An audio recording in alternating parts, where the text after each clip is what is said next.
Olá, e conforme prometido, mais um pouco de Jorge Americano e seus textos que tratam de São Paulo de antigamente, São Paulo, terra da garoa. E o texto agora é Favelas. Quarto de Despejo, ano de 1960. É um livro que descreve incidentes da vida da gente que sofre nas favelas. Restos de lixo, amores, falatórios, penúrias. Posto em foco o problema das favelas, a prefeitura resolveu providenciar a sua extinção, começando pela do Canindé, em 1961. Não sei se quem escreveu o livro tinha noção do problema social, se queria desabafar a sua miséria ou apenas queria exprimir-se literariamente. Nem sei se, ao escrevê-lo, previu o sucesso editorial ou o efeito da extinção da favela do Canindé.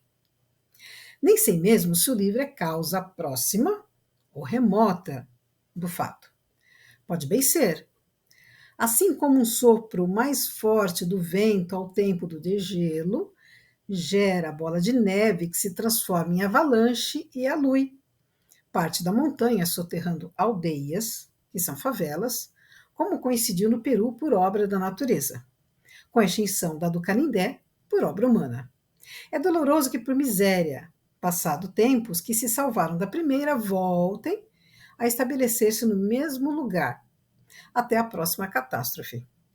Tal como extinta uma favela, nascem outras, em qualquer área malsã, como furunculose de miséria, vagabundagem e crime. Esse texto, digamos assim, até certo ponto cruel, do Jorge Americano, ele mostra uma série de fatores.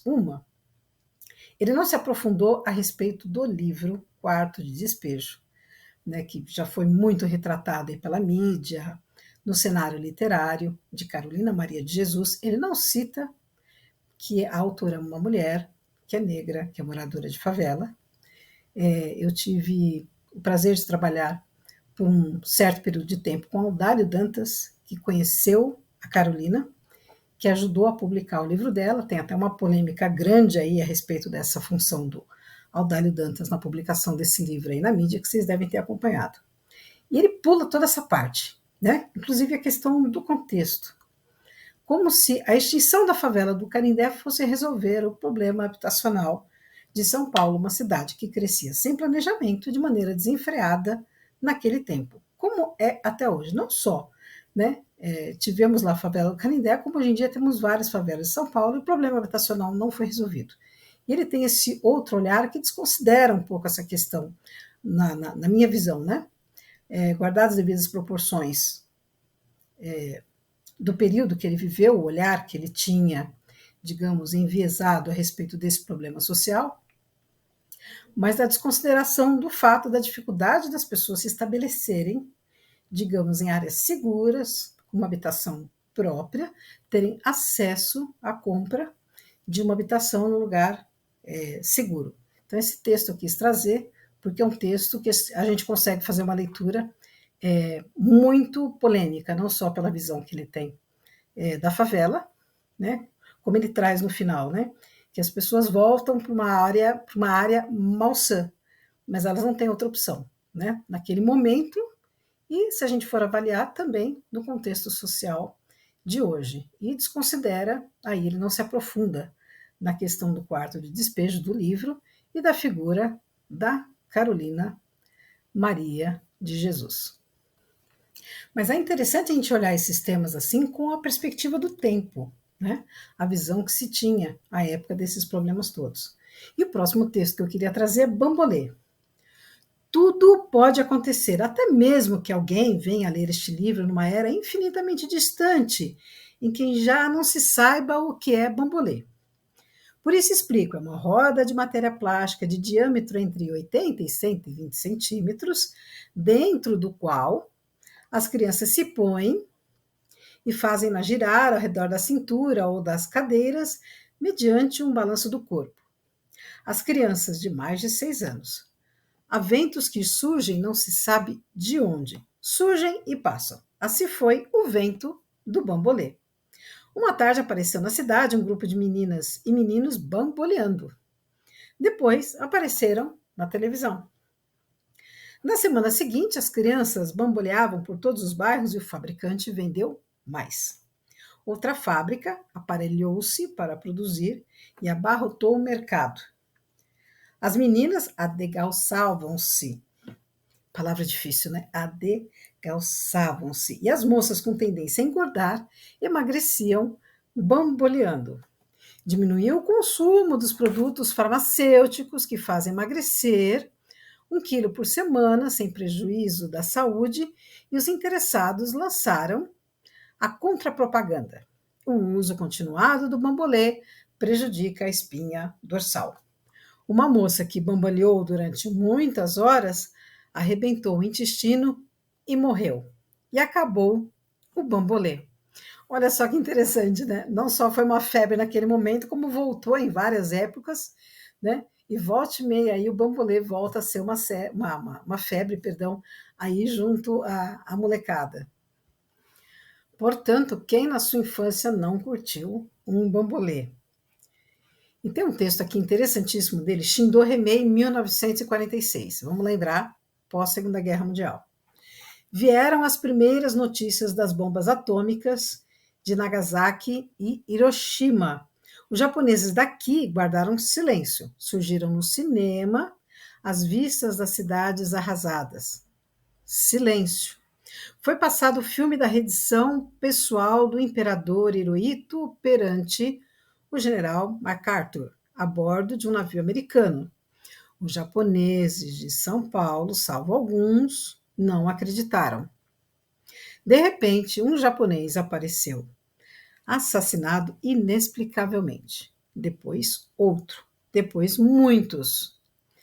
Todos entre os que acreditavam que o Japão fora derrotado. Era uma sociedade secreta, a Shindo Remei, que condenava e executava os maus japoneses por tentarem convencer os compatriotas da derrota do Japão.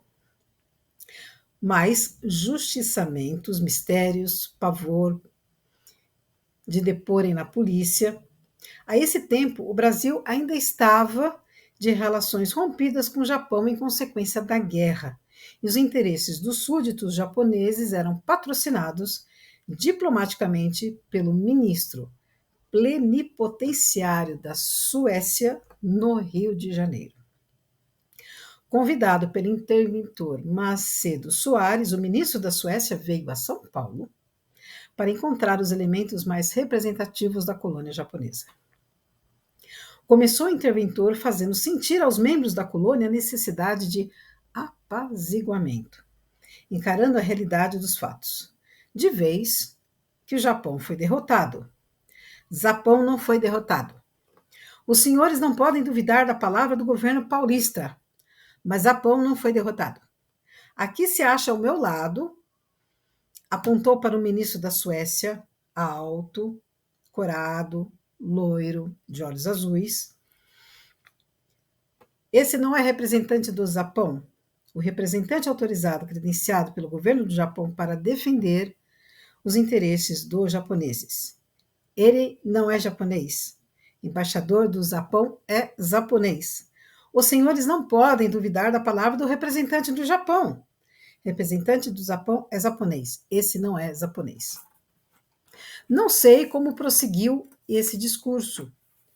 Não sei se o alto, corado e louro, representante do Japão, talvez falando inglês, e fixando os olhos azuis nos apertados olhos pretos dos japoneses de São Paulo, se conseguiu convencê-los, não já de que o Japão perdera a guerra, mas ao menos de que ele, sueco, alto, corado, louro, de olhos azuis, falando inglês, era o defensor dos interesses dos japoneses no Brasil. Mas a Shindo Remei continuou a existir e a justiçar os maus japoneses. Esse é um capítulo interessante da história aqui em São Paulo. A Shindo Remei, ela teve uma atuação um pouco no Rio de Janeiro, muito em São Paulo e algo em Minas Gerais. E eu conheço um pouco de perto essa história, não só por conta do tema, integrar a minha dissertação de mestrado, mas também porque nós temos um livro interessantíssimo, né? Tem algumas críticas a ele, tudo bem? Do Fernando Moraes, Corações Sujos, que trata da Shindo Remei, dos japoneses que acreditavam na derrota do Japão e dos que defendiam que o Japão não tinha perdido a guerra, até por uma questão cultural, porque o Hirohito não cometeu o harakiri se ele tivesse perdido a guerra. E o Japão, até aquele momento, não havia perdido nenhuma guerra na sua história. Então, é um meandro interessante, e neste livro tem um capítulo que retrata o meu avô, Pedro Solon Borges, Pedro Celeiro, que foi delegado de polícia e acabou enfrentando a Shido Rebei. Mas isso é um momento para um outro episódio aqui do nosso canal. Mas é uma história interessante, porque realmente foi um representante da Suécia que foi representar o interesse do Japão. Olha que loucura, né? Não tinha, assim, digamos, nenhuma proximidade com a comunidade para poder fazer essa intervenção que o Macedo Soares tentou fazer. Aliás, Macedo Soares é o nome de uma rua do bairro da Aclimação.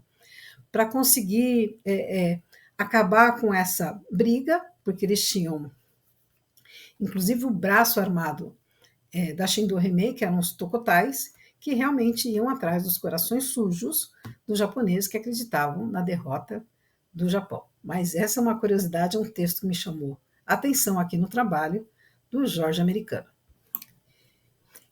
E para encerrar aqui este episódio de número 2 do Jorge Americano, porque ele tem textos fabulosos que levam a essa leitura, inclusive controversas, né, críticas, né? Um textinho aqui para fechar, sobre o passado. Ded, como é que você podia suportar a vida no seu tempo? Vocês não tinham televisão, nem rádio, cinema falado e colorido, vitrola hi-fi, geladeira, nem aviões e lanchas motorizadas. Ele me respondeu, mas já tínhamos telefone, trens elétricos, automóveis, navios a vapor, gramofones e bondes elétricos. Uma vez eu perguntei a meu pai, papai, como é que o senhor podia viver no seu tempo, sem ter tudo isto? E ele me respondeu, mas tínhamos. Tínhamos a luz a gás, trens a carvão, bondes de burros, navios a vela e caixas de música. E acrescentou, uma vez perguntei a seu avô, meu pai, como é que vós, Messê, vivia no seu tempo, sem todos esses melhoramentos? E ele me respondeu, nós tínhamos cavalos, troles, carros de boi, liteiras, lampiões de querosene, e acrescentou, uma vez eu perguntei ao meu velho pai, Senhor meu pai, e a história prossegue nesse sentido. Então a gente percebe aí com a passagem do tempo os questionamentos e as histórias que se podem contar a respeito de São Paulo atual, de Jorge Americano, retratando a cidade de São Paulo, a sua expansão, os seus problemas econômicos, sociais e urbanísticos, nessa cartografia literária que retrata de 1935 a 1962, nessa publicação que eu tenho, que é da editora Melhoramento, de 1963. Portanto, um livro com 60 anos de idade, a minha idade, meu contemporâneo. Um grande abraço, espero que tenham curtido. Deixa aí um like e um comentário aqui no canal. Um grande abraço e até o próximo episódio.